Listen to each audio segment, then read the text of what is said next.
வர்தா புயல் கரையை கடந்து வரும் நிலையில் சென்னை காமராஜர் சாலையில் இருந்து நமது செய்தியாளர் டார்வின் தரும் கூடுதல் தகவல்களை தற்போது காணலாம். வர்தா புயல் காரணமாக சென்னை மற்றும் அதன் சுற்றுப்புற மாவட்டங்கள் அனைத்தும் தற்போது தீவிர காற்று, அதாவது பலத்த காற்றுடன் கூடிய கனமழை பெய்து வருவதை நாம் பார்க்க முடிகிறது. தற்போது நாம் நின்று கொண்டிருக்கும் இந்த காமராஜர் சாலையை பொறுத்தவரை இது எப்போதுமே ஒரு பிஸியான சாலை அப்படின்னு சொல்லலாம். ஆனால் தற்போது மழை காரணமாகவும் காற்றின் வேகம் அதிகமாக இருப்பதன் காரணமாகவும் இங்கு மக்கள் நடமாட்டம் குறைவாகவே உள்ளது. மேலும் வாகனங்களில் செல்வோர் அதன் முகப்பு விளக்குகளை எரிய விட்டு கொண்டே சென்று கொண்டிருக்கிறார்கள்.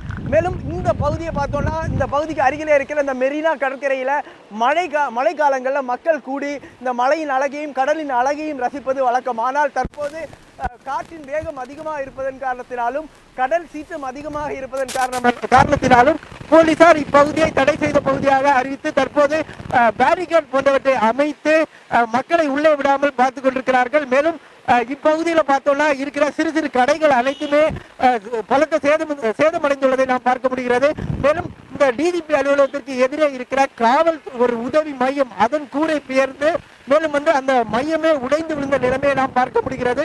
தற்போது இந்த பகுதியில் வாகனத்தில் செல்வோர் அனைவரும் வாகனத்தை மெதுவாக ஓட்டி செல்லுமாறு காவல்துறையினர் அறிவுறுத்தி வருகின்றனர். மேலும் முகப்பு விளக்குகளை எரிய விட்டு கொண்டு செல்லுமாறும் அவர்கள் அறிவுறுத்தி வருகிறார்கள். காற்றின் வேகம் அதிகமாக இருப்பதன் காரணத்தினால் இருசக்கர வாகன ஓட்டிகள் பெரும் அவதிக்குள்ளாகி இருப்பதாக தெரிவித்திருக்கிறார்கள். மேலும் இப்பகுதியில் பல இடங்களில் மரங்கள் முறிந்து விழுந்ததாலும் மரக்கிளைகள் முறிந்து விழுந்ததன் காரணமாகவும் போக்குவரத்து பாதிக்கப்பட்டு அதை சரி செய்யும் பணியில் மாநகராட்சி ஊழியர்களும் போக்குவரத்து போலீசாரும் ஈடுபட்டு வருகின்றனர். மேலும் இந்த பகுதியை பார்த்தோம்னா காற்றின் வேகத்தை நாம் பார்க்க முடிகிறது.